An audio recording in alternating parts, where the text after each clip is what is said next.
never thought of myself as someone who needed roommates to feel secure. When I first left community college, I bounced between apartments and part-time jobs, always landing on my feet. But in 2017, Chicago rent was climbing faster than my paycheck at the print shop could keep up with. So when my old classmates Eric and Melissa invited me to split a top-floor brownstone on North Sheffield Avenue, I said yes. David, a guy I knew through them, rounded out the trio. We were young professionals, barely out of school, scraping by but trying to play the part of adults. The brownstone was worn down but charming in its own crooked way.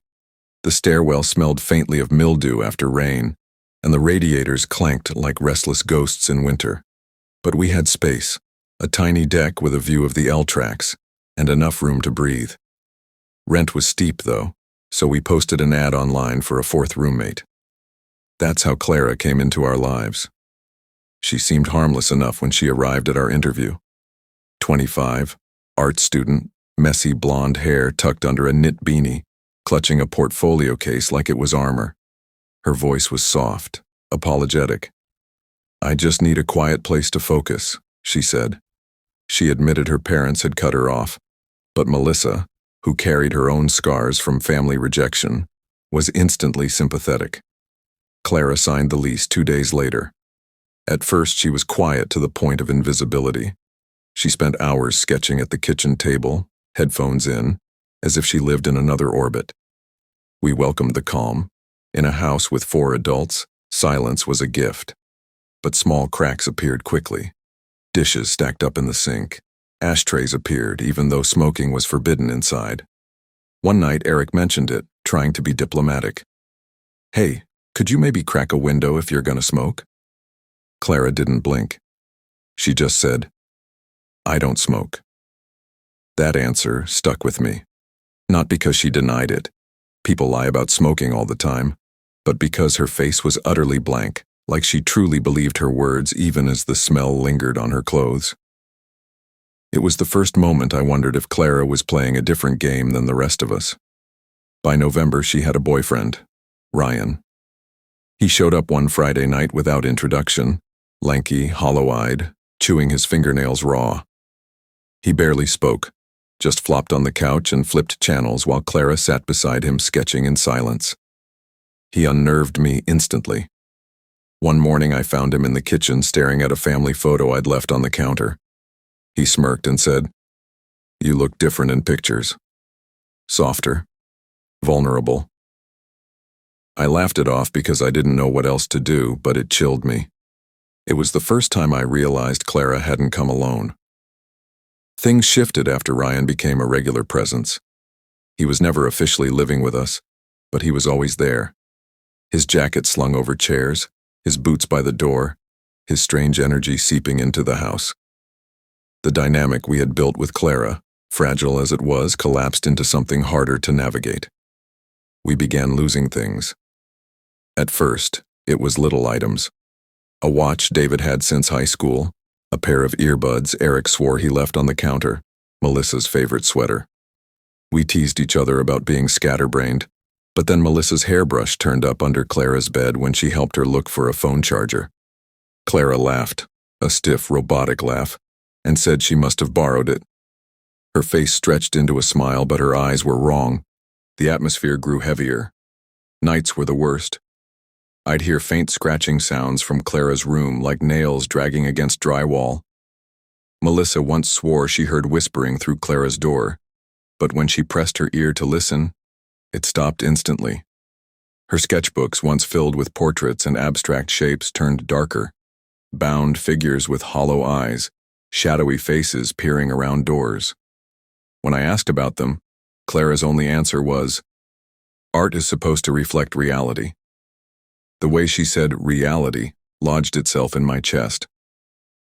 One December night, the air was sharp with cold, and the L roared outside. I woke to a scraping noise, heavy and deliberate. I cracked my door and found Clara barefoot in the hall, dragging my dresser into the hallway with startling strength. Her eyes were wide, almost feverish. "What the hell are you doing?" I whispered. She froze, then slowly pushed the dresser back inside. "I'm just rearranging," She walked past me as if nothing had happened. I locked my door and sat awake till dawn, adrenaline buzzing under my skin. The next morning, a kitchen knife lay on the floor outside my bedroom door. Nobody admitted leaving it there. That night, Melissa finally confronted her. "Clara, this has to stop. You're scaring us." Clara looked up from her sketchbook, her voice flat as stone. "You'll understand when it happens." From then on, paranoia ruled the house. Eric and I started sleeping with our doors locked. Melissa whispered about moving out, but David reminded us the lease tied us down. Every creak of the radiators felt like a warning. Clara and Ryan were inseparable. Sometimes we'd wake to find him sitting in the living room, TV muted, staring into the dark. Once, I caught him rifling through our mail. When I called him out, he just grinned and said, "Curiosity keeps me alive." I started avoiding the apartment altogether, lingering at the shop or nursing beers at a dive bar until closing. But the fear followed me home. One evening, David pulled me aside, pale and shaken. He had found one of Clara's sketchbook pages tucked into his pillowcase. 3 figures tied to chairs, their faces eerily resembling us. We argued about calling the landlord, even the police. But what could we say? Our roommate draws creepy art and moved a dresser once. It didn't feel like enough. Instead, we agreed to watch each other's backs, a loose pact born of fear. December bled into winter's darkest stretch. Then everything erupted. One night, flashing red and blue lights lit up the street. Police banged on our door, shouting Clara's name. We huddled in the kitchen as officers stormed upstairs. Minutes later, Clara and Ryan were in handcuffs. They had been tied to a string of burglaries across the neighborhood. Electronics, jewelry, personal documents. The stolen items? Many of them were under Clara's bed. She cried as they dragged her down the stairs. But when her eyes met mine, the tears stopped.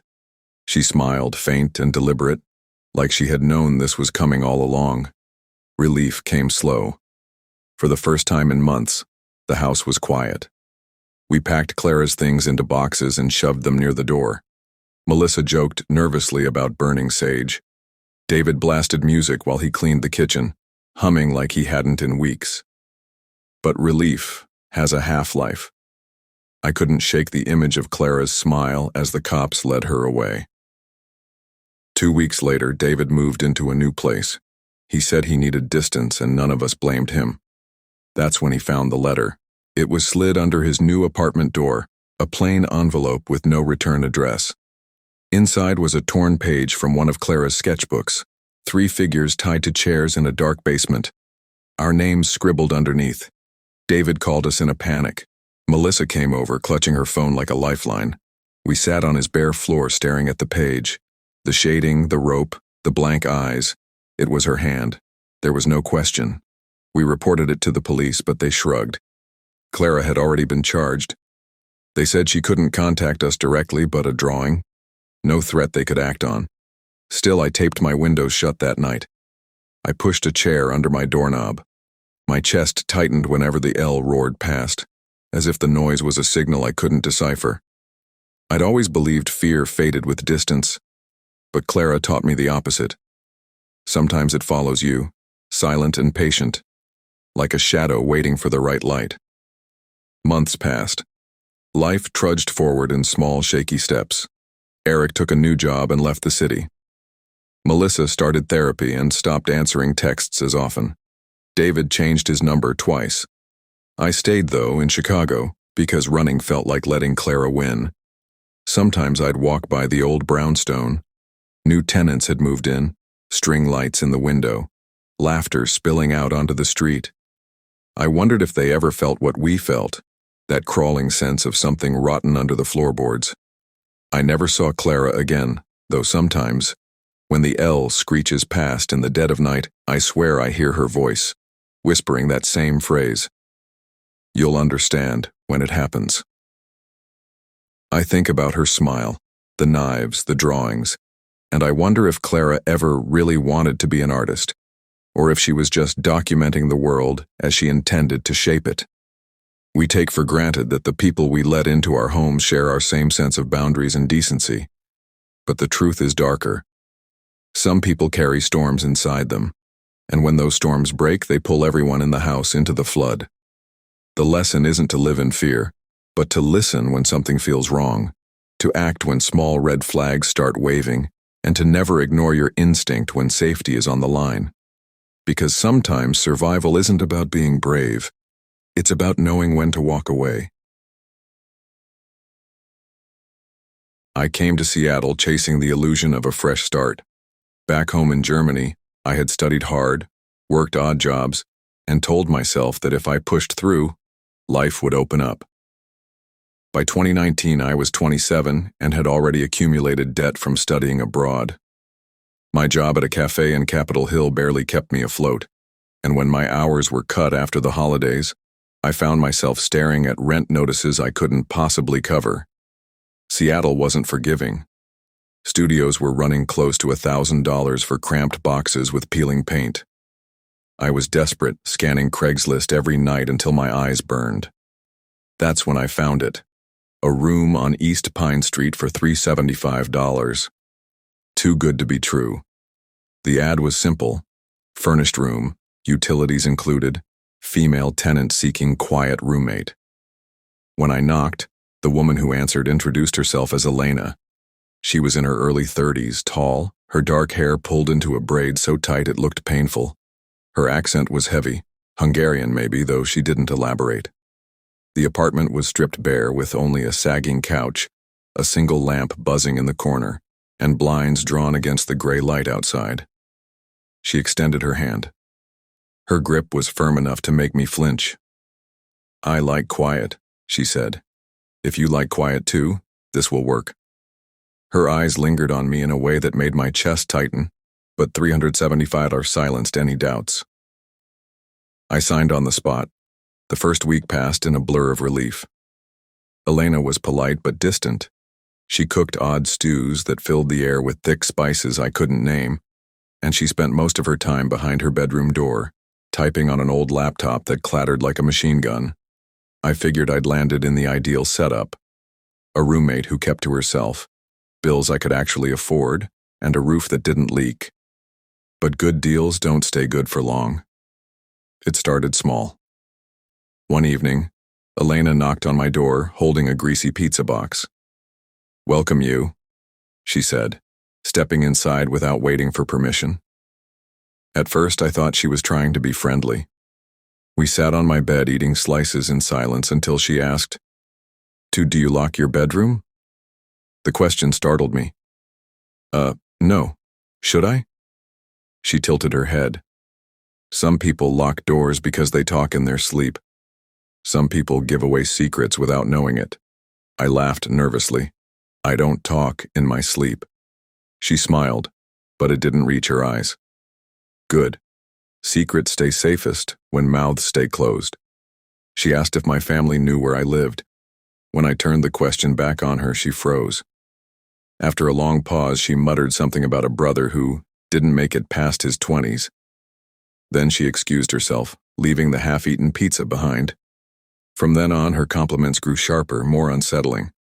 "You have the posture of a soldier," she said once, staring at me across the kitchen. "Soldiers always survive longest." Another time she studied my hands for so long I tucked them into my pockets. "Almost identical to him," she whispered. I never asked who she meant.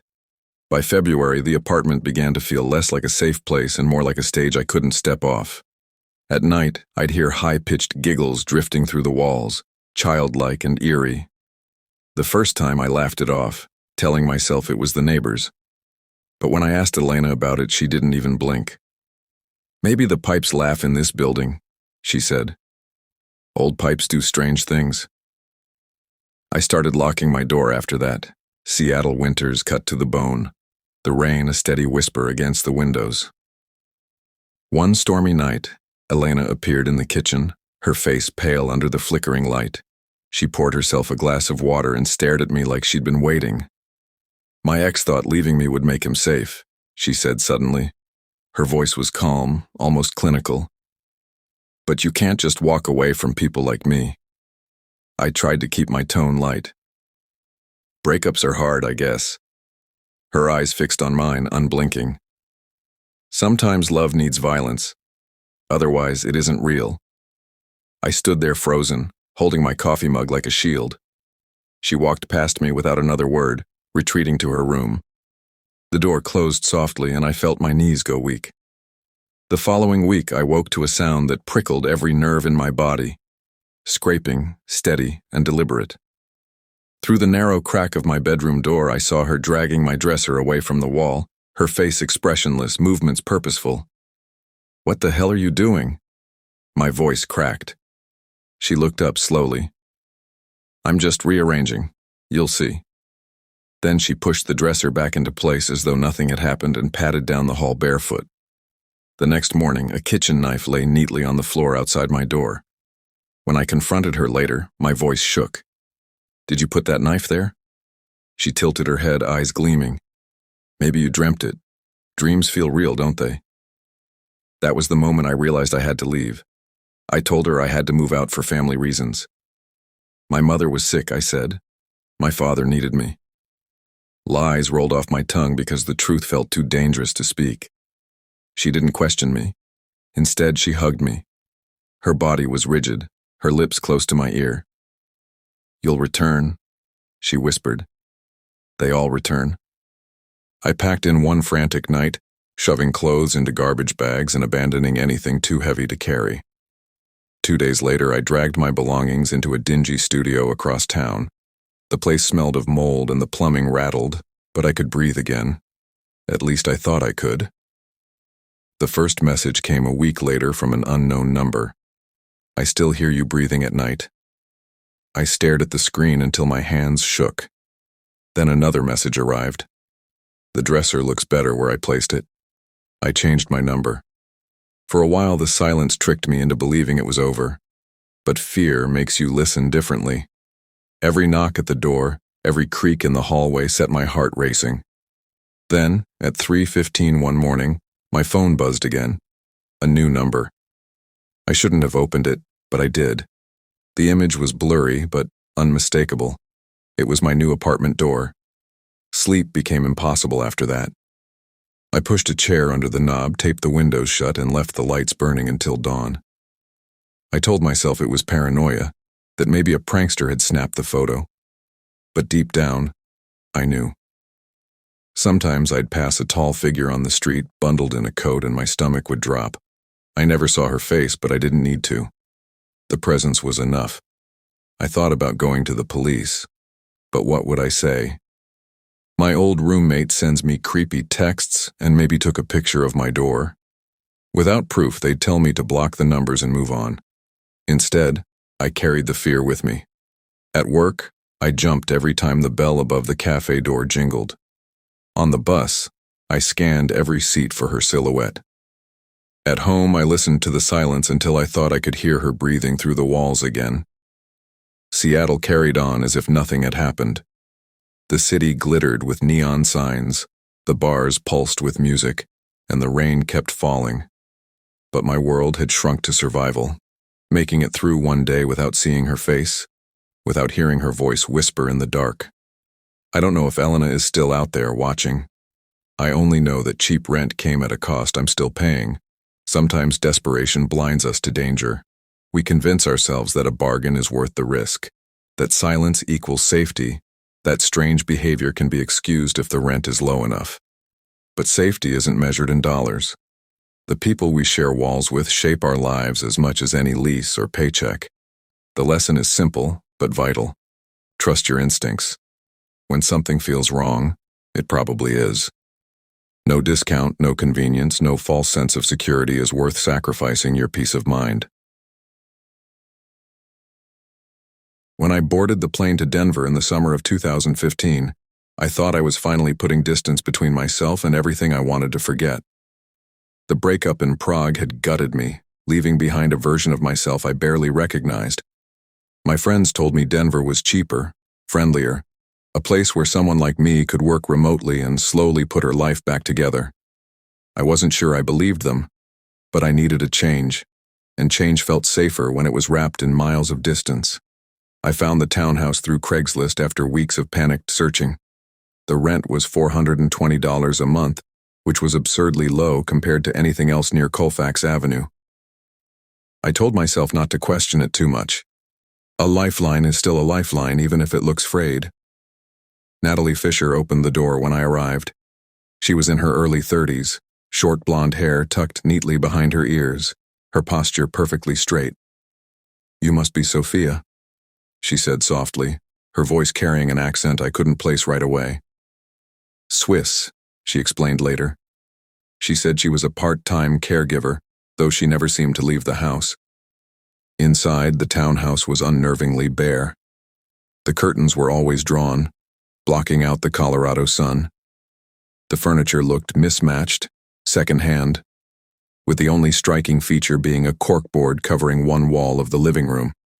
It was littered with pinned notes, magazine clippings, and photographs. "My inspiration wall," she called it.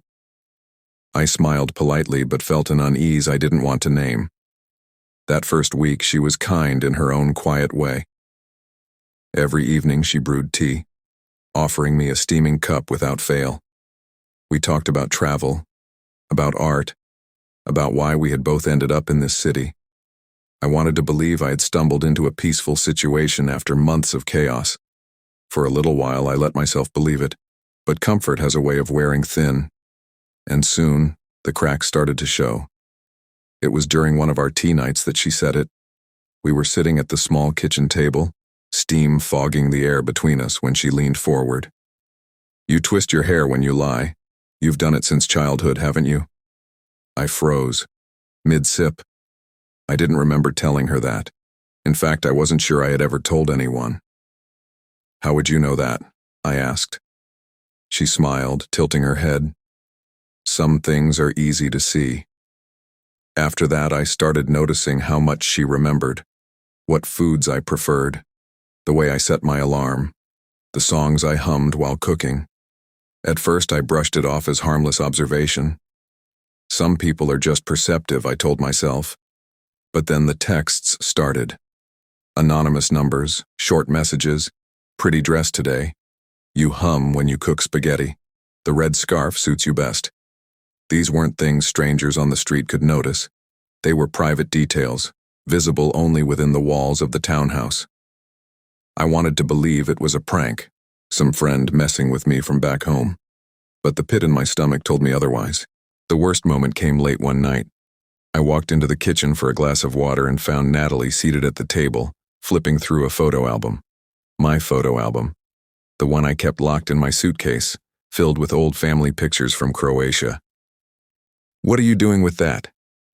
My voice rose, trembling. She didn't flinch. "I wanted to know you better," she said calmly, tracing a finger over my father's face in one of the pictures. I yanked the album from her hands and ran back to my room, locking the door behind me. I didn't sleep at all that night. After that, things shifted. She began leaving gifts for me.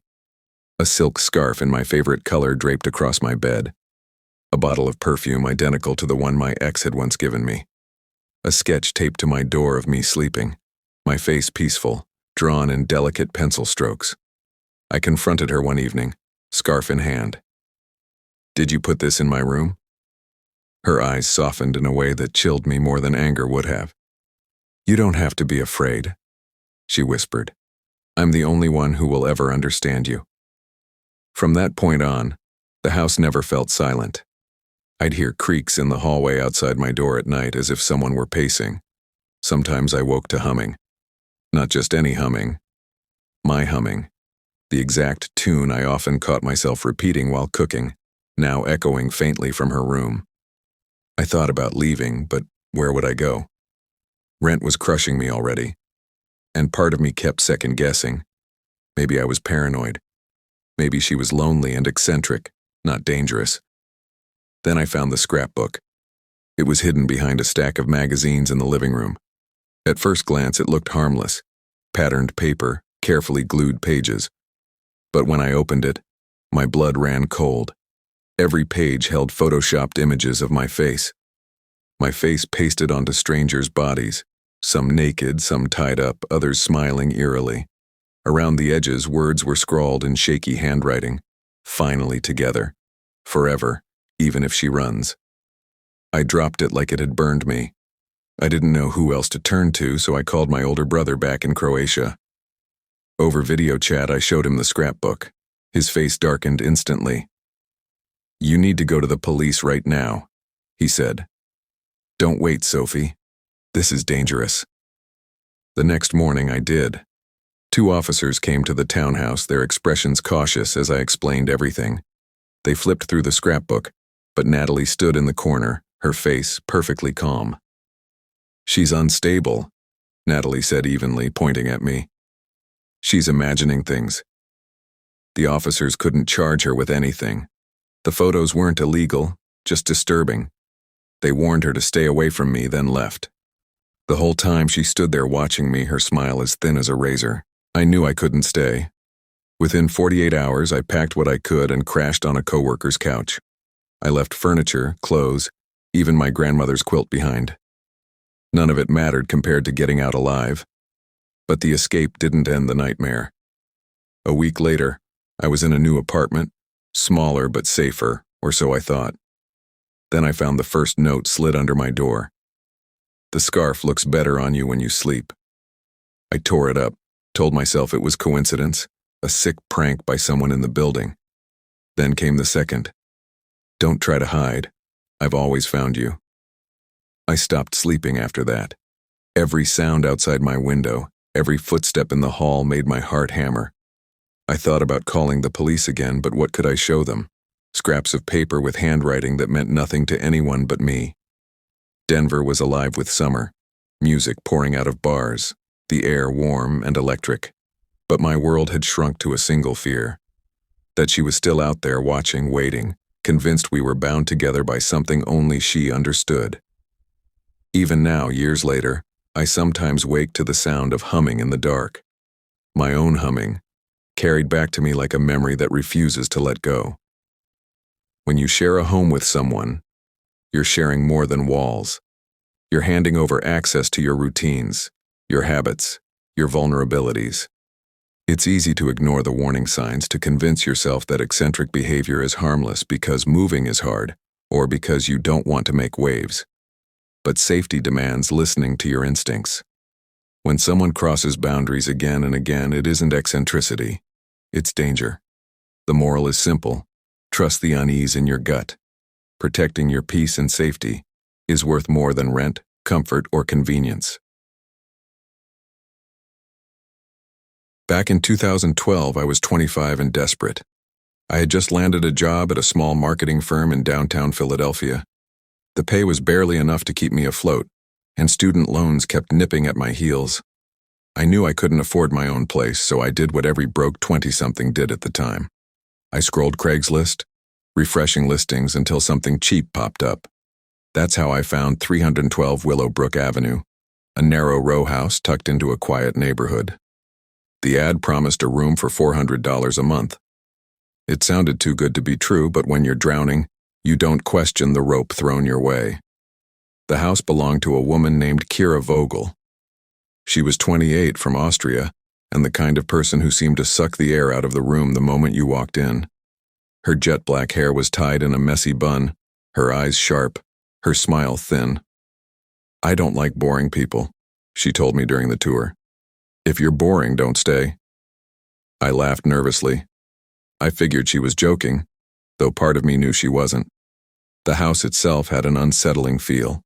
Beige walls, old wood floors that creaked like they were complaining, and a faint chemical smell, bleach maybe, that never seemed to go away. Most of the rooms were sparse, like no one had really lived in them for years. Kira's bedroom door was always locked, but sometimes she left it cracked. I'd catch glimpses of odd details: photographs turned face down, notebooks stacked with military neatness, and a baseball bat leaning against the bed frame. Still, the rent was cheap, and she wasn't openly hostile. For the first few weeks, I told myself it would work out.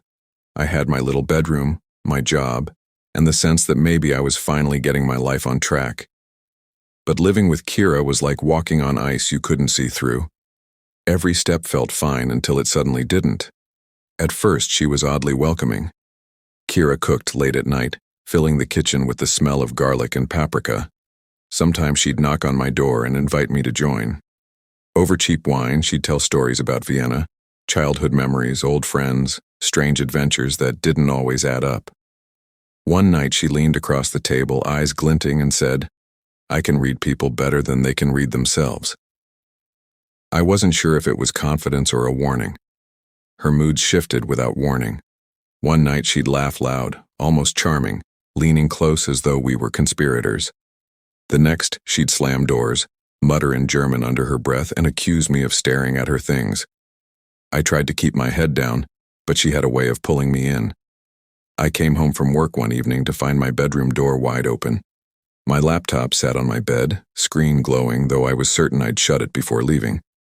"Did you go into my room?" I asked. "Maybe you forgot," she said flatly. "People forget things when they're stressed." Another time I caught her scrolling through my phone on the couch. She didn't look guilty at all. "I just wanted to know who you talked to," she said, smiling faintly. "You don't seem close to your family. That makes us closer, doesn't it?" Her words lingered longer than they should have. I started locking my door whenever I left the house.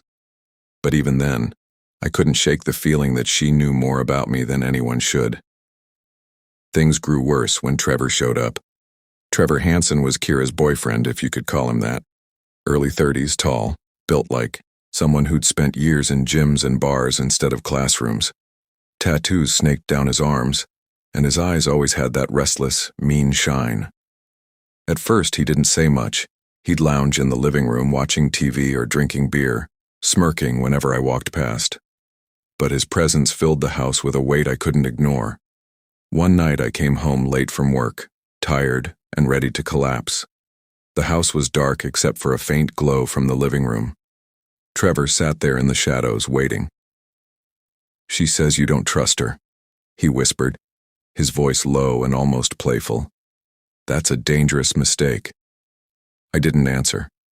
I just walked past, heart pounding, locking my bedroom door behind me. After that, Kira began showing up at my door late at night.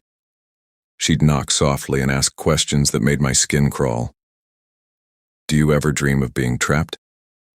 If you disappeared, who would notice first? Would you defend yourself or would you just let it happen?" Her eyes stayed fixed on mine whenever I answered, like she was testing me, like my words mattered less than my reaction. By May, I started sleeping with my door locked every night. Still, I'd wake to faint scratching sounds outside like nails dragging against wood. One morning, after oversleeping, I found a note slipped under the door in messy handwriting. "Don't keep me waiting again." I never saw who left it. The breaking point came in June. I was at my desk when my phone buzzed with a text from Kira.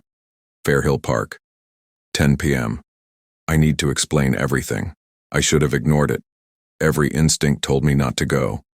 But curiosity has a way of muting fear, and a part of me worried about what might happen if I didn't show." The park was nearly empty when I arrived.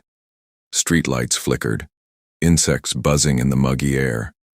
I sat at the picnic table she'd mentioned, waiting, my nerves stretched thin. 10 minutes passed. Then I heard footsteps behind me. Before I could turn, someone tackled me to the ground. A masked man, heavy and fast. Fists and boots rained down, and I felt the sharp sting of something metallic pressing into my ribs. My wallet, phone, and keys were ripped away. When the man fled, I staggered to my feet, dazed and bleeding. I stumbled to a nearby house where a woman called the police. Officers arrived, asked questions, pieced things together. The attacker wasn't random. It was Trevor. He'd been waiting for me. And Kira? She had given him my schedule, told him where I'd be, even handed over details to make the attack easier. When officers confronted her, she didn't deny it. She looked straight at them and said, watching me, he needed to be reminded of his place. Trevor was arrested. Kira wasn't. When I returned to the house to pack my things, Kira was there. Calm, quiet, as if nothing had happened. She leaned in the doorway while I stuffed clothes into bags, her voice low and steady. "You'll miss me. Nobody ever forgets me." I didn't answer. I couldn't. My hands shook as I zipped the last bag and carried it out. I didn't look back. Within days, I found another apartment across town. It was smaller, more expensive, but it had locks I trusted. I told no one my schedule. I avoided parks, avoided late-night walks, avoided anything that reminded me of that night. But the fear followed me anyway. Every creak of a floorboard, every late knock on a neighbor's door, every shadow lingering too long in the streetlight made my chest tighten. I never saw Kira again, but I never really escaped her either. Years later, I still catch myself double-checking locks, staring too long at strangers' faces, waiting for the familiar chill of recognition. Because Kira was right about one thing: nobody forgets her. Trust is fragile, and sharing a home means sharing pieces of yourself you don't even realize you're giving away. When someone crosses boundaries, it's easy to dismiss it as eccentricity or convince yourself you're overreacting. But ignoring those small warnings lets danger grow unchecked. The lesson is simple. Listen to your instincts, protect your boundaries, and don't stay in a place where fear lives in the walls. Peace of mind will always be worth more than cheap rent. I never thought Houston would be home, not even for a year. After graduating from community college in San Antonio, I figured I'd land something steady, maybe an apprenticeship that would turn into a full-time gig. Instead, by the fall of 2017, I found myself working endless hours at a mechanic shop off Washington Avenue, trying to stretch each paycheck far enough to cover food, gas, and rent. Houston was bigger, louder, and more chaotic than I expected, and though I liked the work, grease under my fingernails, the clank of tools, the satisfaction of fixing engines, I couldn't ignore the emptiness in my checking account. Living alone wasn't an option. I scrolled through forums and rental listings every night, looking for something cheap enough not to drown me. Most of the places were scams, half-finished houses, or too far from downtown to be worth the commute. Then one evening, I found a post on a local housing forum. Room available, 1849 Magnolia Street, $375 a month, utilities included. It seemed too good to be true. I clicked the link and saw a single blurry photo of a duplex with peeling paint, and below it, the name, Akira. I called the number the next day. "Hi, this is Akira," the voice said. Polite, soft, with the faintest trace of something I couldn't place. "Hey, I'm Diego. I saw your listing for the room. Is it still available?" "Yes. You can come by tonight if you like." The duplex sat on a quiet street of sagging porches and cracked sidewalks. It wasn't pretty, but for $375 I didn't expect pretty. Akira answered the door barefoot, wearing paint-stained jeans and a faded white t-shirt. He was tall, maybe mid-20s, with straight black hair that brushed his shoulders. His eyes, dark and steady, lingered on me before he smiled faintly. "You're Diego?" "Yeah," I said. "Come in." Inside, the place smelled faintly of oil paint and turpentine. The furniture was mismatched. A plaid couch, a sagging recliner, but the floors were swept and the kitchen looked clean. On one wall leaned several canvases. I caught glimpses of faces, colors, brushstrokes, but he quickly moved past them. "I'm an artist," he explained. "I work nights at a warehouse. I don't smoke. Rent's due on the 1st. Utilities are included. I like things quiet." The room he showed me was small, just a twin bed and a window overlooking the street, but it was enough. I didn't even haggle. "I'll take it," I said. That night I carried over my boxes of clothes, tools, and the old TV my cousin lent me. I felt lucky, almost relieved, like I'd beaten the odds. For the first couple of weeks, things were fine. Akira and I weren't friends exactly, but we shared late-night meals after our shifts, sitting at the chipped kitchen table with reheated leftovers. He'd ask me about my family, about the shop, about San Antonio. His voice was calm, steady, like he measured every word before letting it go. I didn't know much about him besides the basics. Born in Japan, raised in California, moved to Texas for cheaper rent and more space for his art. He seemed harmless enough. Maybe a little quiet, maybe a little too private, but harmless. Still, every now and then, I'd catch him looking at me a little too long, like he was studying me. At first, I thought it was nothing, just an artist thing. People like that notice details the rest of us ignore. But there was something in his eyes I couldn't quite name. And though I didn't know it then, that look would be the first red flag in a long line of them. By the end of September, the duplex felt less like a place I lived in and more like a stage set. I couldn't explain why.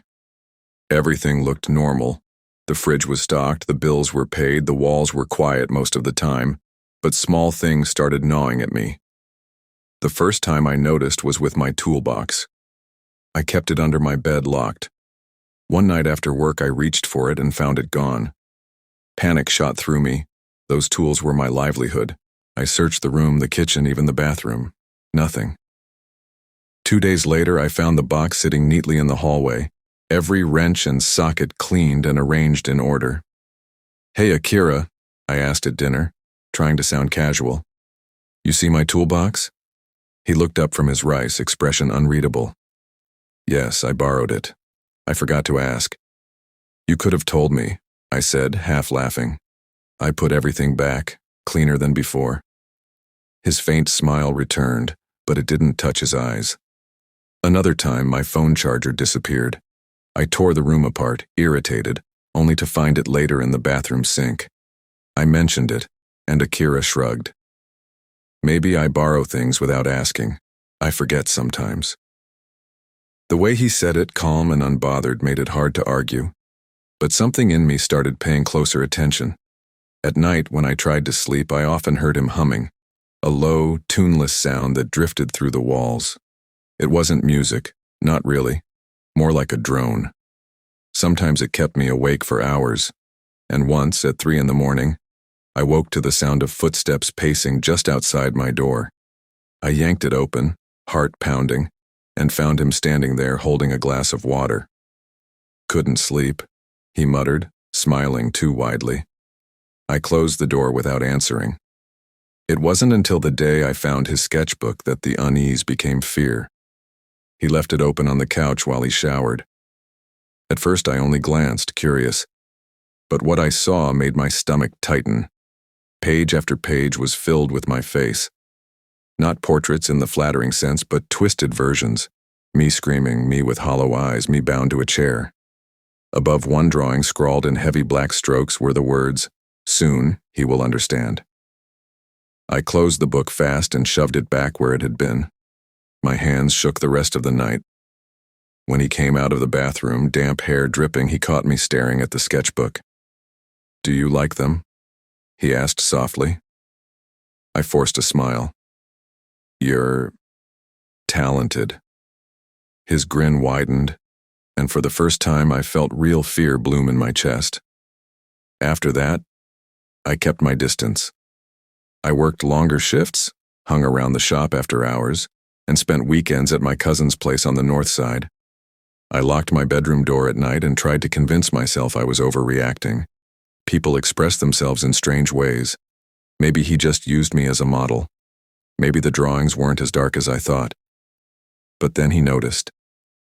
One evening we sat at the kitchen table, silent except for the hum of the fridge. He pushed aside his bowl and looked at me. "You don't trust me," he said. His voice was calm, almost casual, but his eyes were sharp. "What? No, it's not that." "It is. You avoid me. You keep your door locked. That makes me sad. Roommates should trust each other completely." I forced a laugh. "I've just been busy with work." He studied me for a long moment, then smiled faintly. "Heavy memories. That inspires me." "You move like someone who carries the words," made my skin crawl. A week later, I came home late, exhausted, only to freeze in the doorway. The living room was transformed. The furniture was pushed aside, and every wall was covered with canvases. My face stared back at me from every angle. Sleeping, walking, eating, brushing my teeth. Some were half-finished, others disturbingly detailed. On one canvas, the paint was still wet. It showed me sitting at the dinner table, wearing the exact clothes I had on that moment. My breath caught. He had painted me as I walked in. "Do you like it?" His voice came from behind me. I spun around. He stood in the hallway, brush in hand, his eyes glowing with some strange intensity.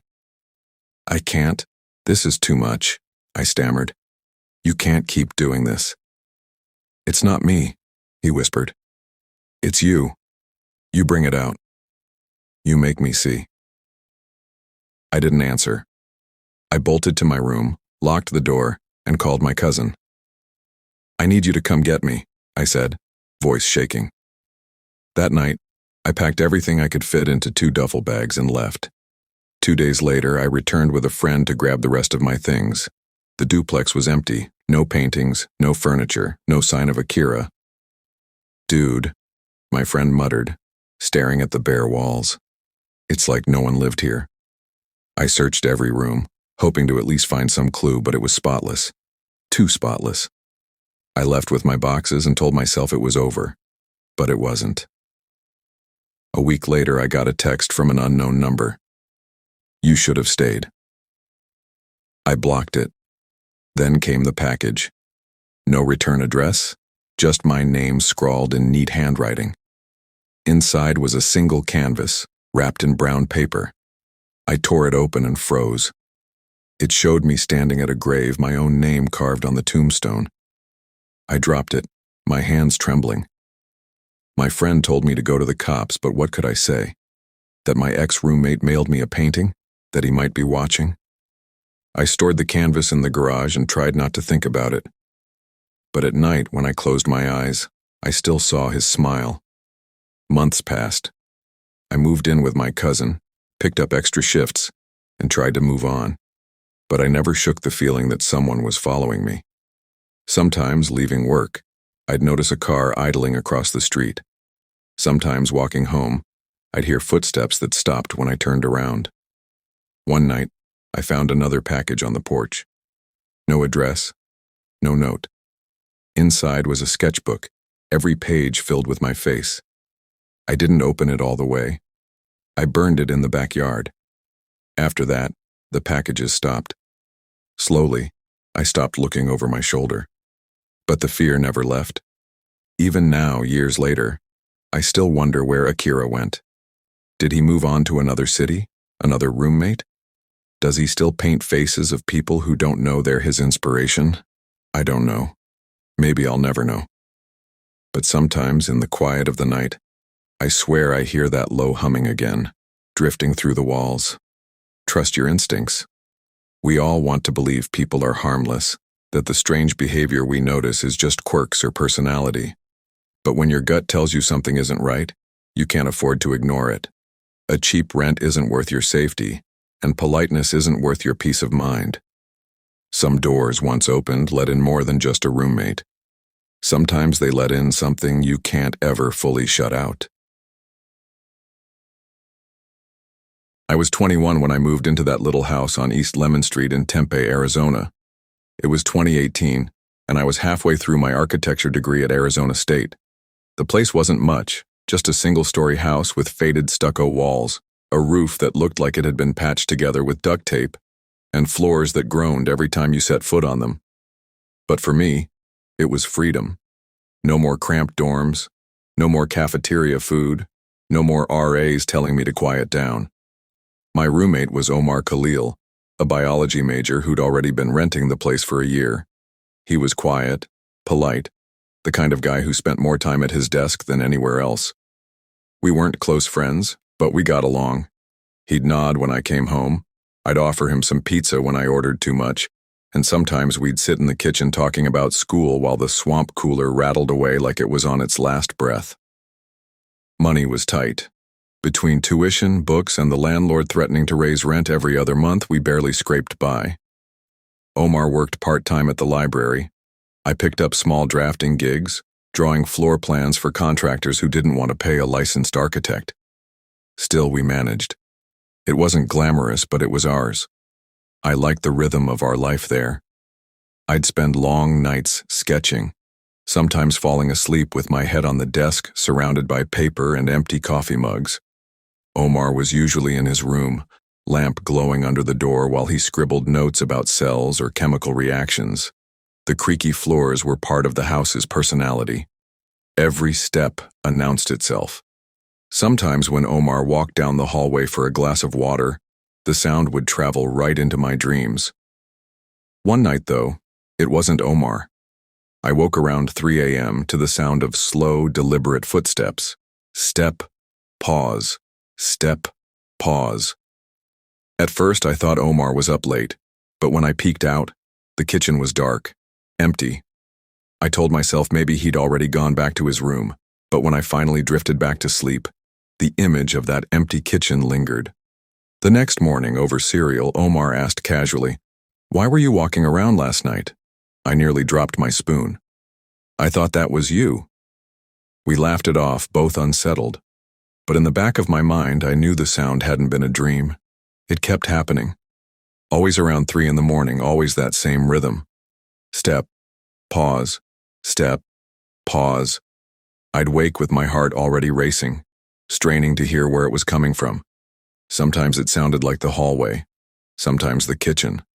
Once I swore I heard the fridge door creak open and close, followed by the faint scrape of a chair being dragged. When I mentioned it again, Omar brushed it off.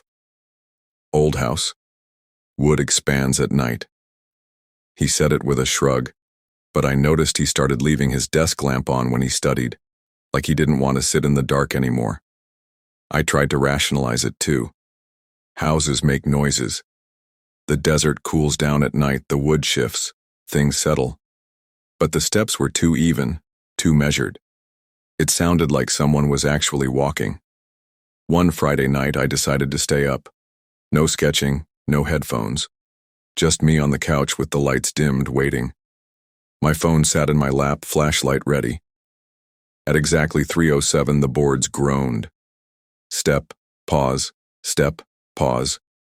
My pulse hammered in my ears. I crept toward the hallway, whispering, "Omar." No answer. Omar's door was cracked open, light spilling out. His lamp was on, his notes scattered across the desk, but Omar was slumped forward, asleep. That's when I saw him. A tall man, shoulders broad enough to nearly brush the ceiling, stood in the shadows by Omar's bed. His beard was thick, his eyes glinted in the dim light, and he wasn't moving. Just standing there, watching Omar sleep. My throat went dry. I forced out a hoarse whisper, "Hey!" The man turned his head, slow and deliberate, locking eyes with me for one unbearable second. Then he bolted, darting past me down the hall so fast the air seemed to shift. I shouted, "Omar, wake up!" My voice cracked. I fumbled for my phone, hands shaking. By the time Omar stumbled awake, the hallway was empty. We searched the house together, every corner, every closet. Nothing. The only sign was Omar's bedroom window, cracked open just enough to slip through. No forced entry. No footprints in the dust outside. When the police came, they dusted the sill, took notes, and shrugged. "Could have been a homeless guy," one officer said. "Windows are easy. Just keep them locked." Easy for them to say. They hadn't seen the way he stood there, silent and waiting. Omar stopped sleeping in his room after that. We dragged our mattresses into the living room, lined them up side by side, and left the lights on all night. It felt ridiculous. Two grown men afraid of creaks in the floorboards, but neither of us argued. For weeks, every sound made us jolt upright. A car backfiring outside, a gust rattling the blinds, the pop of the swamp cooler. Everything felt like him coming back.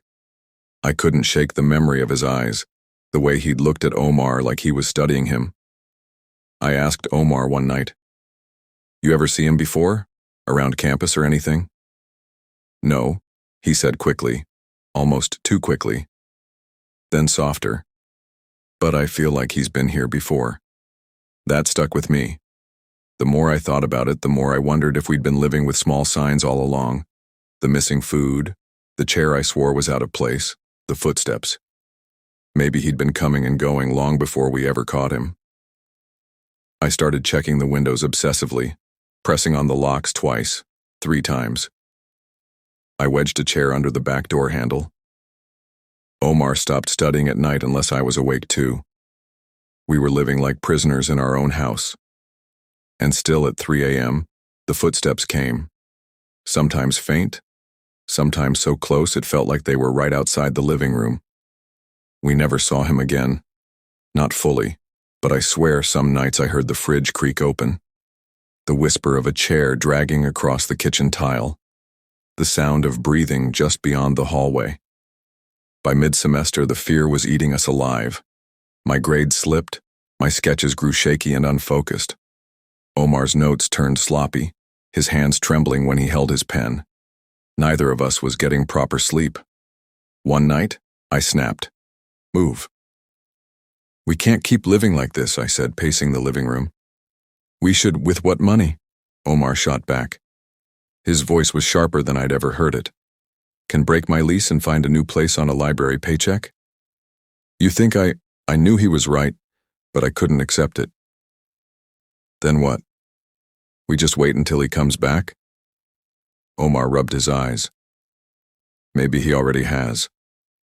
The silence that followed was worse than the footsteps. We tried everything. Motion lights in the backyard, cheap alarms on the windows, even a baseball bat tucked under the couch. Nothing stopped the sounds. Nothing eased the feeling that he was still out there, maybe even watching us through the thin blinds. Some nights I thought about chasing the footsteps, forcing myself down the hall no matter what I saw. But every time, fear froze me in place. Because what if he wasn't alone? What if he wasn't just standing there next time? The house, once our little sanctuary away from dorm life, had become a trap we couldn't escape. And the footsteps kept reminding us that someone else had claimed it long before we ever did. We survived the semester, but barely. When the lease ended, neither of us hesitated to move out. Omar transferred to a different rental with new roommates closer to campus. I found a tiny studio with walls so thin I could hear my neighbors argue, but at least I knew every sound came from people I could see. On our last night in the Lemon Street house, Omar and I sat in the living room with the lights on, mattresses still on the floor. Neither of us said much. The house groaned around us, familiar as ever, every creak amplified in the silence. At 3:11 a.m., the fridge door creaked open. We both turned, hearts pounding. The kitchen was empty. That was the moment I knew it wasn't just about one man sneaking in through windows. It was about what fear does when it takes root. Even with the house boxed up, our things packed, we were still trapped in the memory of that figure by the bed. When I finally left Tempe for good after graduation, I drove past Lemon Street one last time. The house looked the same as it always had, sun-baked and sagging. But when I glanced at the darkened windows, I couldn't shake the feeling that someone was still inside, waiting for the next pair of tenants to laugh off the creaks in the night. Never ignore what feels wrong in your own home. A creak might just be the house settling, but it might also be something else, something waiting. Locks, alarms, even police reports can't give you peace if you refuse to trust your instincts. Your home should be a place of rest, not a place of dread. And if that dread takes hold, the smartest thing you can do isn't to rationalize it away. It's to leave before the footsteps grow louder.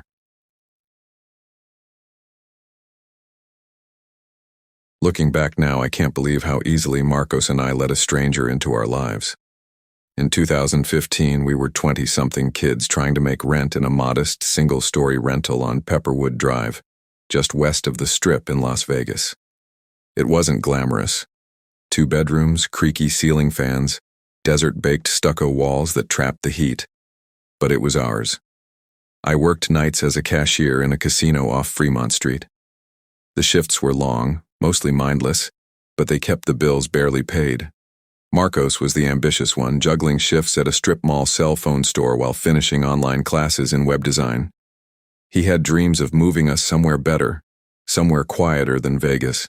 But in the meantime, we were drowning. It started when our old roommates, 2 good friends who'd been with us since college, announced out of nowhere they were moving to California. That left Marcos and me with the full rent. The first night after they left, we sat at the kitchen table surrounded by overdue notices. Marcos rubbed his forehead and muttered, "We can't afford this place alone." "I know," I said, though the words came out heavy. I'd been fighting the idea of bringing in someone new. Strangers didn't just bring money. They brought baggage, habits, and the kind of tension that could turn a home into a trap. Marcos, ever the optimist, said, "We'll find someone decent. Vegas isn't that bad." I wasn't so sure. Still, we posted the ad online. 2 guys in their mid-20s looking for a roommate. Rent cheap, utilities split, no smoking inside. A week later, Rami showed up. He was wiry, maybe early 30s, with darting eyes that didn't seem to focus long on anything. He walked right in like he owned the place, dropped onto the couch without asking, and called me Al before I'd even introduced myself. He talked fast, cracked weird jokes about the neighborhood, and when we explained the rules, quiet after midnight, keep the kitchen clean, he nodded distractedly like he wasn't listening. Marcos shrugged after he left. "He seems fine enough. We need the rent."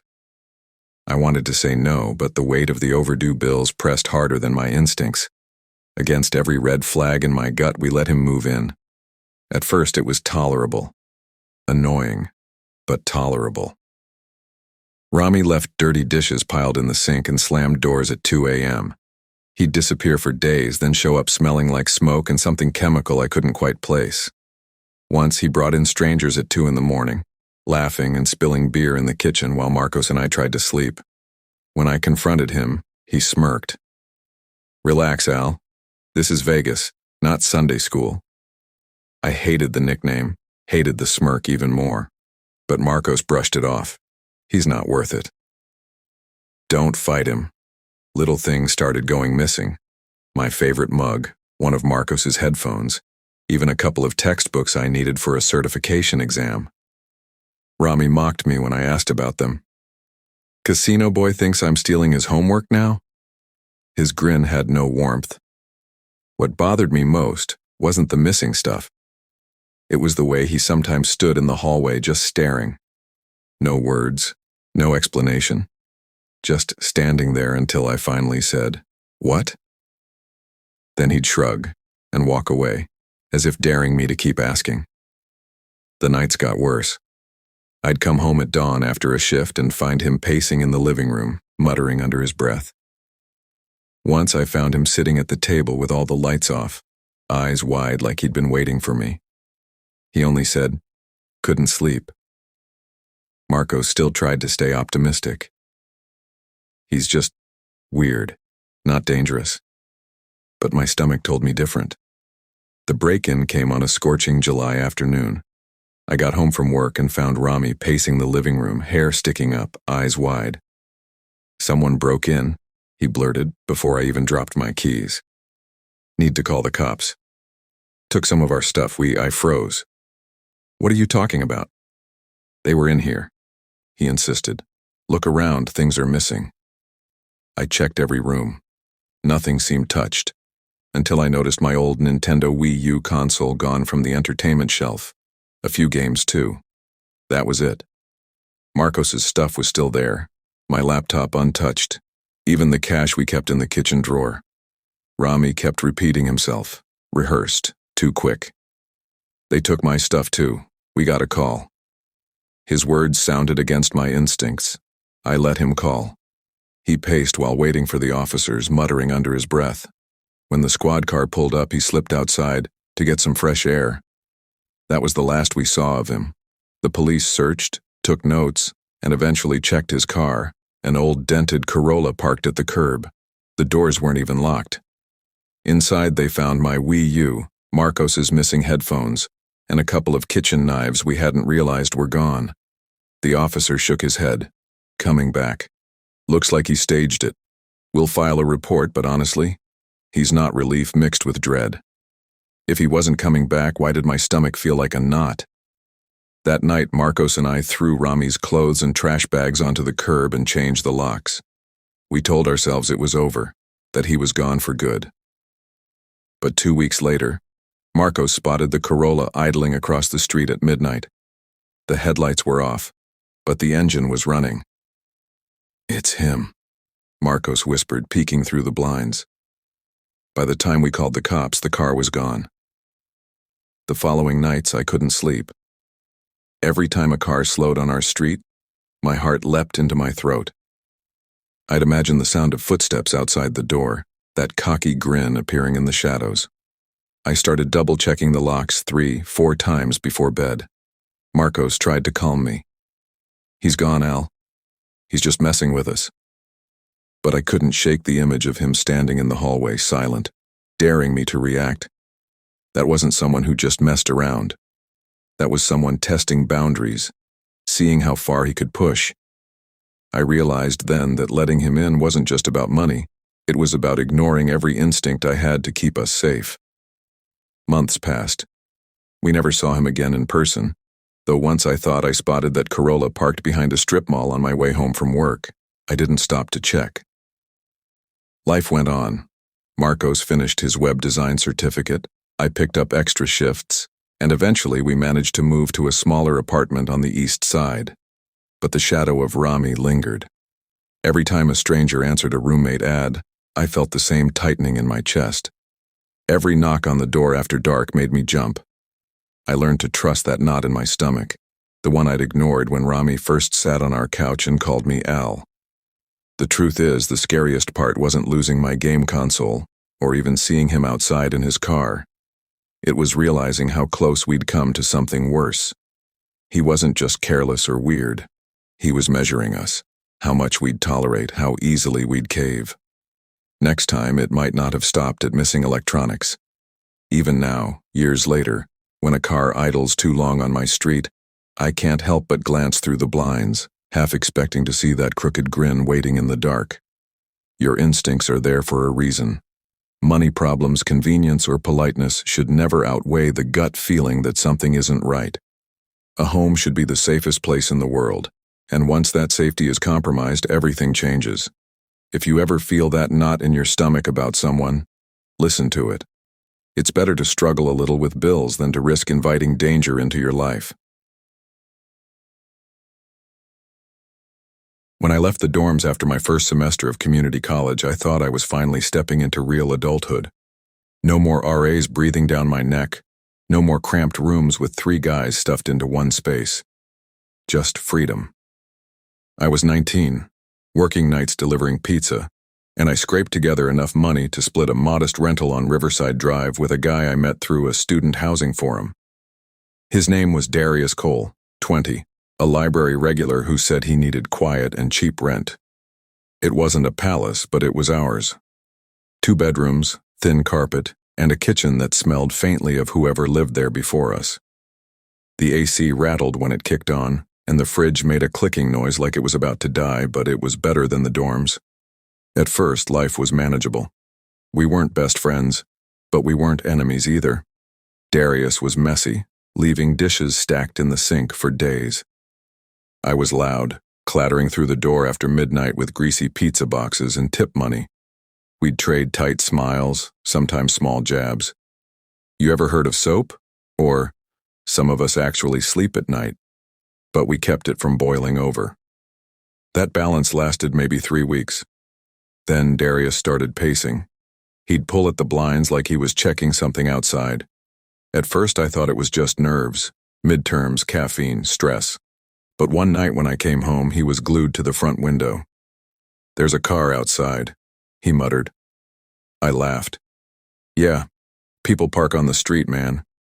"No," he said, tugging the blinds wider. "It's been there since I got back." I leaned over. A dark sedan sat across the street, headlights off, a man-shaped silhouette behind the wheel. He wasn't moving, just sitting. "Probably waiting for someone," I said. But the unease had already set in. The car came back the next night, and the one after that. Always in the same spot, always with someone inside. Sometimes the engine idled for hours, sometimes the car just sat dead silent.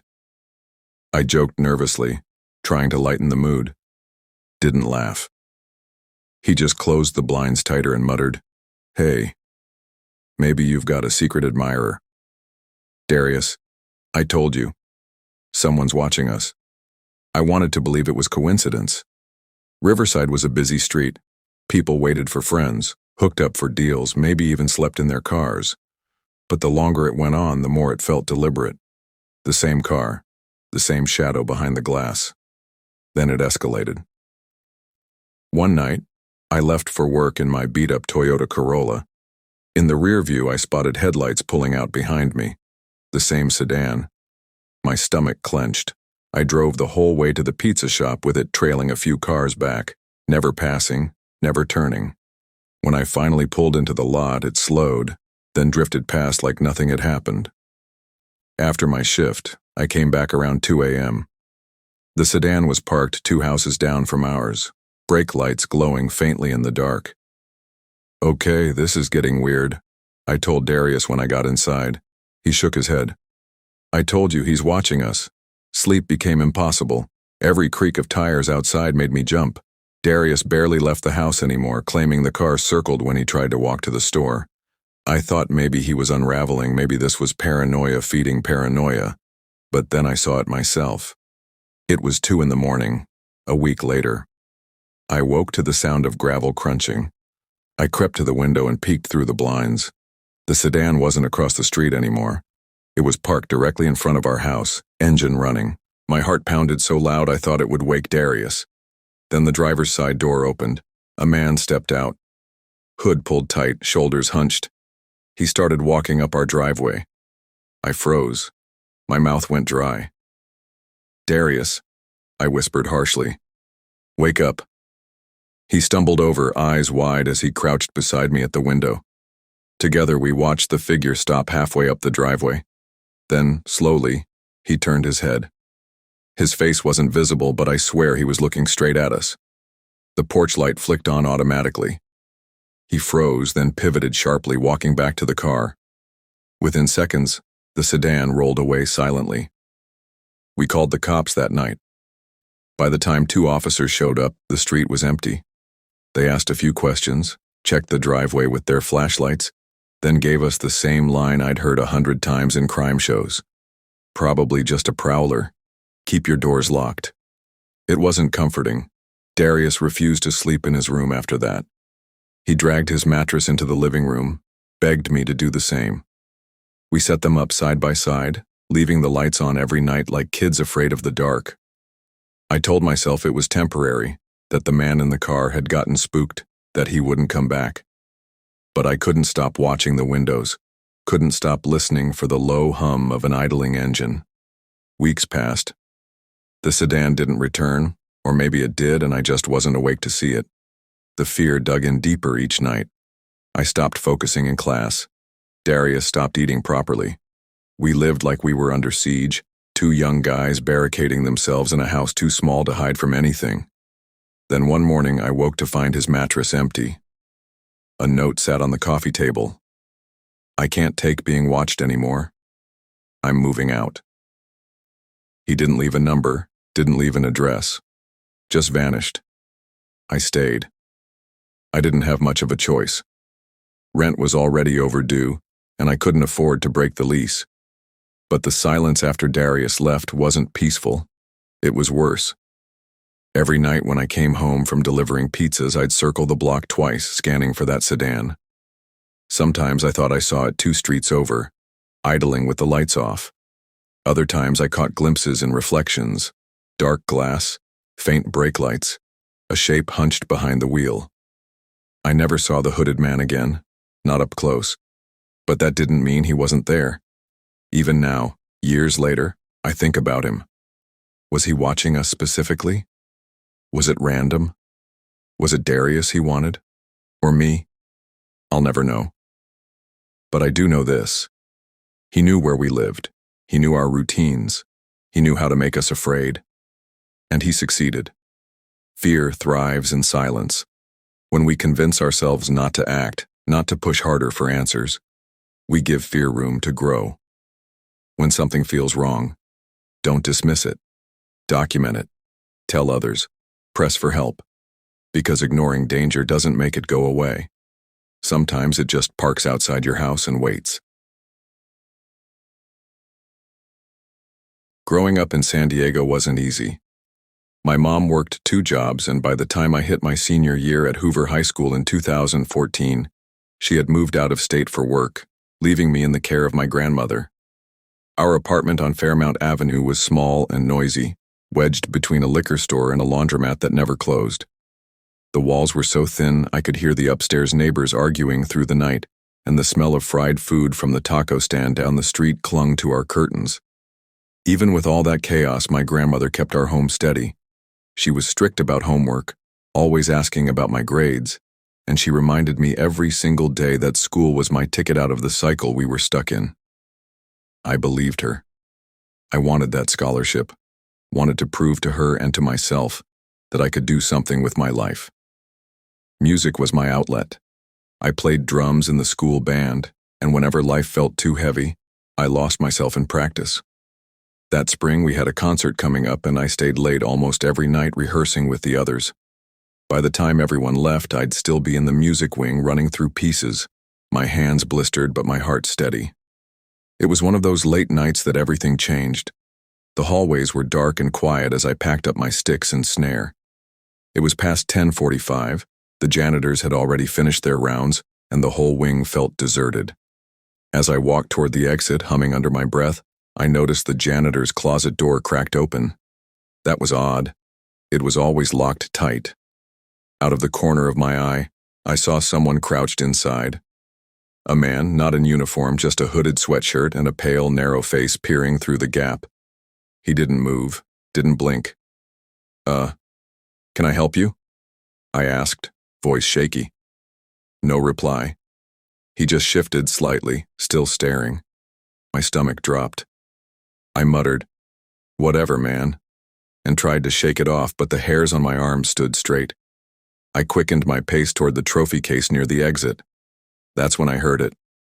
Soft footsteps, behind me. I spun around so fast I nearly dropped my drum bag. The hallway was empty, just rows of lockers, shadows stretching long under the dim lights.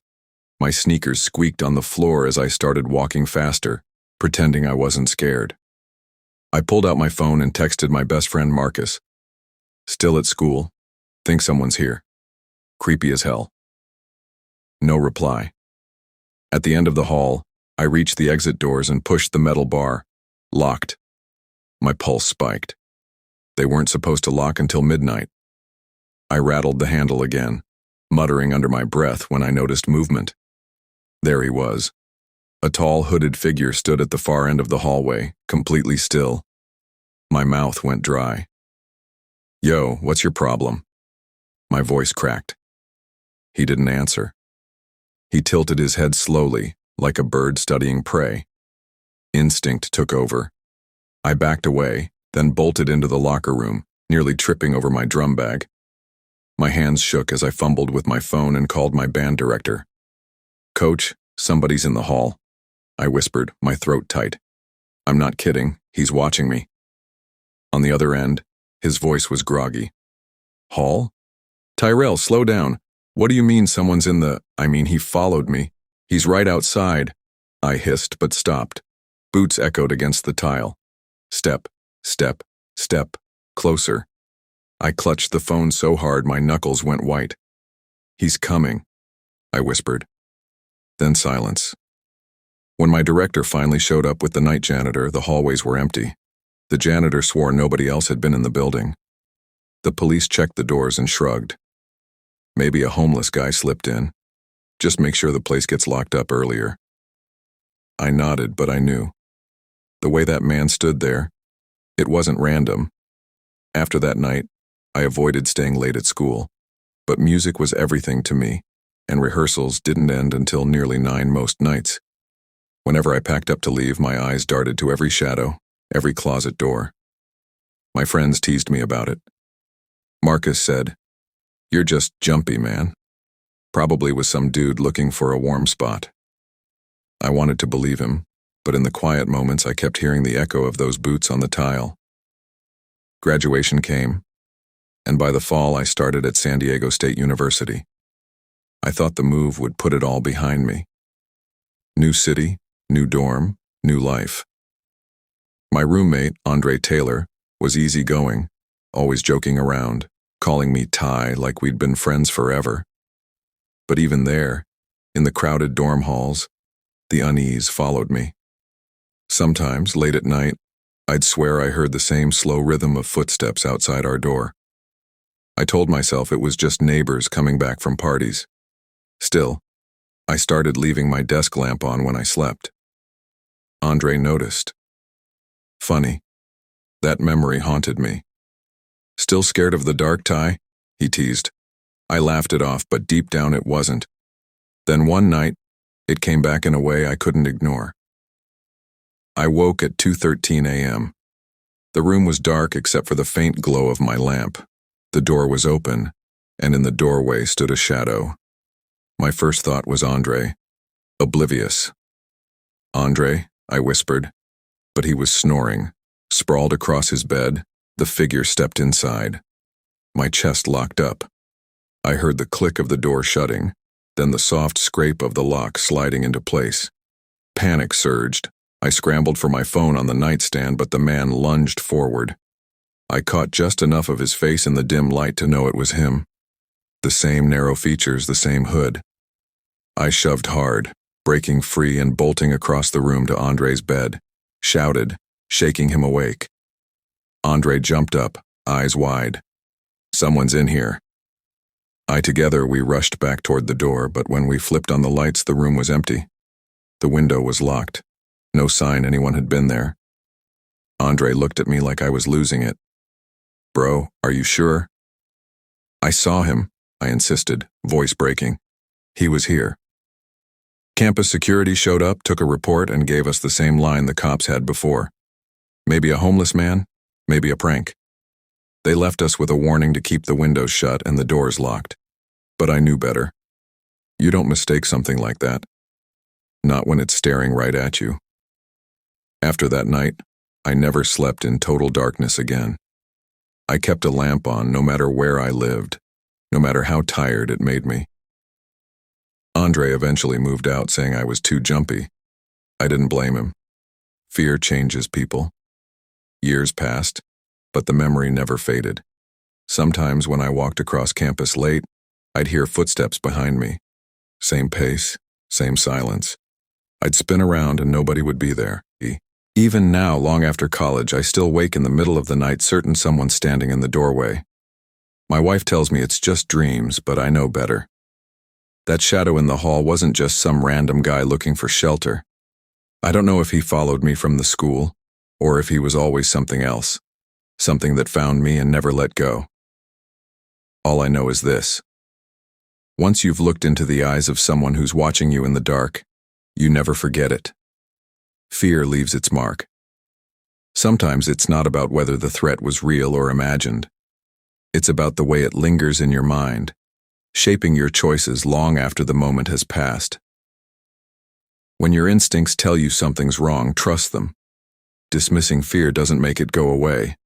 Facing it, acknowledging it, and protecting yourself, that's what keeps you alive. When you're 22 and already carrying the weight of one failed attempt at college, every choice feels heavier than it should. I dropped out once before, embarrassed my family, and promised myself I'd get it right this time. So when I transferred to a local university in Denver, I swore I'd focus. No more late nights, no more slipping grades, no more excuses. The only problem was money. Tuition ate at my savings, and the part-time job I lined up at a hardware store barely scratched rent. I needed a roommate fast, someone who wouldn't bring chaos into my life. That's why when I met Cole Hammond in the library, it felt like luck. He was tall, soft-spoken, carried himself with an easy smile. He told me he was a history student, didn't drink, didn't party, just wanted a peaceful place to focus. I thought, perfect. That's all I wanted too. We grabbed coffee after, talked about splitting bills, and by the end of the week, Cole moved into the spare bedroom of the 2-bedroom rental I'd found on South Pearl Street. At first, it was everything I hoped for. He paid his share of rent in cash, on time. He kept his side of the apartment neat, washed his dishes, never left laundry in the dryer. If anything, he was too quiet. He spent hours in his room, sometimes whole weekends without emerging except to grab water or use the bathroom. I told my sister over the phone, "This guy might be the easiest roommate I've ever had." And I believed it, until the small things started. It began with the noises. Some nights I'd wake around 2 or 3 in the morning to the sound of running footsteps. Not just creaks, full-on pounding across the living room floor, ending with a door slamming. I'd jump out of bed, check the hall, but every door would be shut. Cole's room always dark and silent. The first time I laughed it off. Old house, thin walls. But when it happened again, I whispered through his door, "Cole, you good?" Silence. Not even a rustle. 2 nights later, I got out of the shower around midnight, towel draped over my shoulders, steam still clinging to me. As I walked back toward my bedroom, I froze. Cole was standing behind my door, pressed against the wall, his eyes wide open, staring. "What are you doing?" I snapped, my voice echoing down the hall. He didn't answer. He just turned slowly and walked back into his room, shutting the door with barely a sound. The next morning, I confronted him over cereal at the kitchen table. "Night. You were in my room. Why?" "Listen, man." Last he looked at me like I was speaking another language. "What are you talking about? I was asleep." "I saw you," I pressed. He tilted his head, gave the faintest smile. "Then maybe you dreamed it." The way he said it made my skin crawl. I started locking my bedroom door at night. At first, it gave me peace. But soon, even that wasn't enough. One night, I was brushing my teeth when I heard the faint jiggle of my doorknob. I stood in the hall, toothbrush in hand, listening. The knob rattled again, slow, deliberate. I whispered, "Cole?" No answer. Another night, I fell asleep with my headphones in, only to wake at 3 a.m. to find my door cracked open. My stomach dropped. I sat up, and that's when I saw him. Cole was standing in the corner of my room, not moving, not speaking, just standing, his face blank, his eyes reflecting the light from the hallway.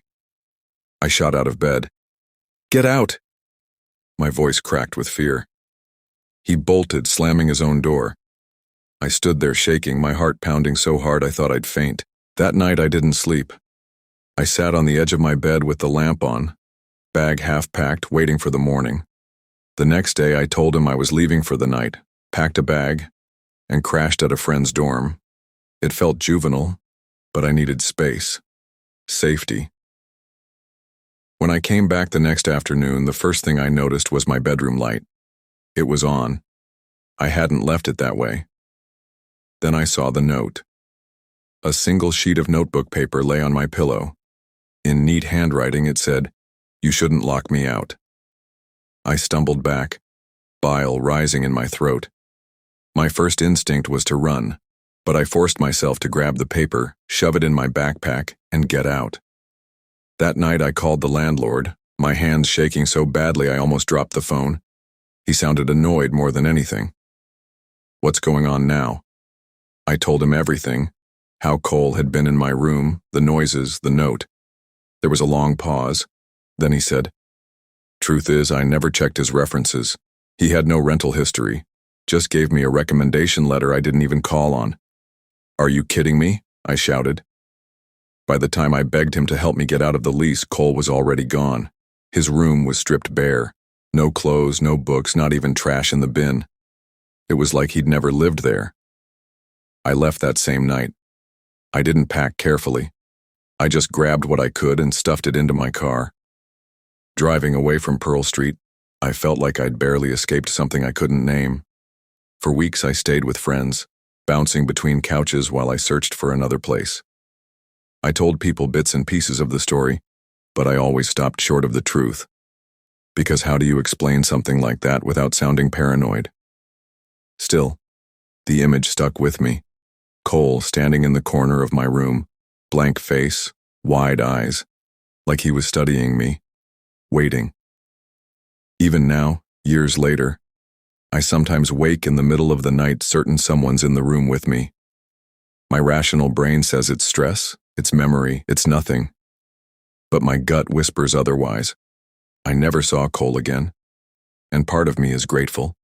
But another part, the part that still locks my door 3 times before bed, knows he could be out there, watching someone else the way he watched me. Living with strangers can feel like a gamble, but your instincts aren't lies. When someone crosses your boundaries, it's not overreacting to protect yourself. It's survival.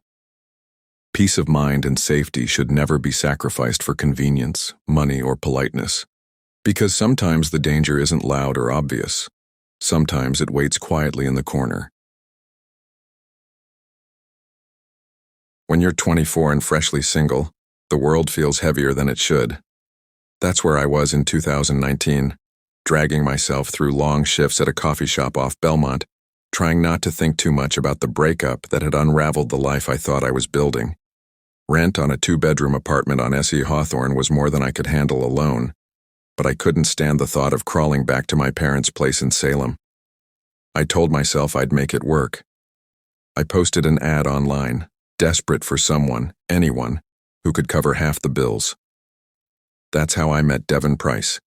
He showed up with a small duffel bag and a half smile, said he was between jobs and just needed a quiet place for a few months. He handed me his half of the deposit in cash, which felt like a miracle. At first glance, he seemed polite. No weird questions, no complaints about the apartment's drafty windows or the squeaky pipes. I thought maybe I'd lucked out. But almost from the start, something about him felt off. Devin didn't really go anywhere. He didn't cook, didn't watch TV, didn't even seem to own much beyond that duffel. Most nights I'd pass his door and hear nothing. No typing, no music, no sound at all. Once, though, I paused and realized he was whispering. Not on the phone, just whispering to the dark. I told myself it was none of my business. Maybe he was praying. Maybe he was practicing speeches. Maybe I was imagining it. I had too much of my own stress to worry about what my roommate did in his room. But the strangeness didn't stay contained there. It started leaking into my life. The first time I knew something was really wrong, I woke up in the middle of the night to a weight in the room. Not sound, not movement, just that prickling sense of being watched. I blinked and saw him. Devin. Standing at the foot of my bed. Devin? What the hell are you doing? My voice was raw, half asleep, half terrified. He didn't move for a long moment. His face was blank, eyes unblinking. Finally, he whispered, "You left your window unlocked." Then he turned and walked out. I sat frozen for a full minute before I jumped up to check the window. It was shut, locked. I spent the rest of the night wide-eyed under the blanket, telling myself maybe he sleepwalked. The next morning, over coffee, I asked him, "Were you in my room last night?" Devin blinked, then smiled faintly. "No, I don't sleepwalk. Maybe you dreamed it."